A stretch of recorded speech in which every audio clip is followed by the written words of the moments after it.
Black Beauty about how cruel men are. Look, they're so cruel.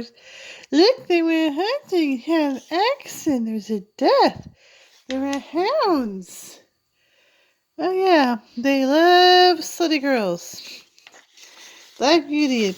Aunties who buy you Black Beauty love slutty girls. They love their slutty girls. They love Black Beauty and they love them slutty girls.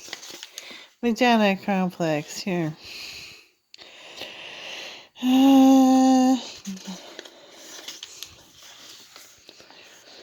There was 6 young colts in the meadow beside me. They were older than I was. Some were nearly as large as grown-up horses. I ran with them and had great fun. We used to gallop all together round and round the field as hard as we could go. Sometimes we had rather rough play, for the older colts would frequently bite and kick as well as gallop. One day, when they were a good deal of kicking, my mother whinnied to me to come to her. Then she said, "I wish you to pay attention to what I'm going to say to you. The colts who live here are very good colts, but they are cart horse colts. Of course, they have not learned manners. You've been well bred and well born. Your father was a great name in these parts. Your grandfather won the cup 2 years at the Newmarket races. Your grandmother had the sweetest temper of any horse I have ever known. I think you have never seen me kick or bite.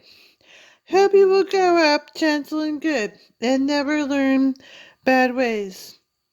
Do your work with a will.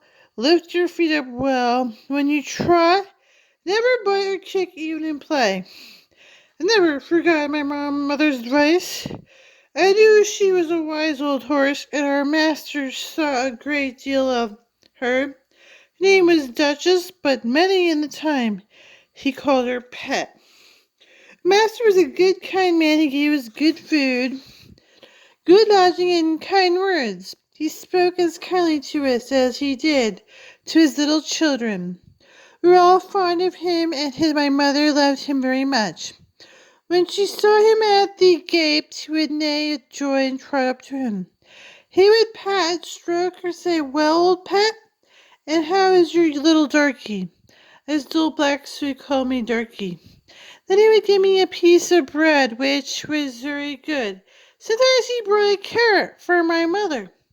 All the horses would come to him, but I think we were his favorites. My mother always took him to town on the market day in a light gig. There was the plowboy Dick, who sometimes came into our field to pluck blackberries from the hedge.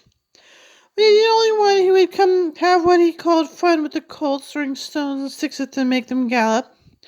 Not know much to mind him, for we could gallop off, but sometimes a stone would hit us and hurt us. One day he was at his game and didn't know what the master was in the next field, but he was there watching what was going on. Over the hedge he jumped in a snap, catching Dick by the arm and gave him a box on the ears, made him roar with pain and surprise.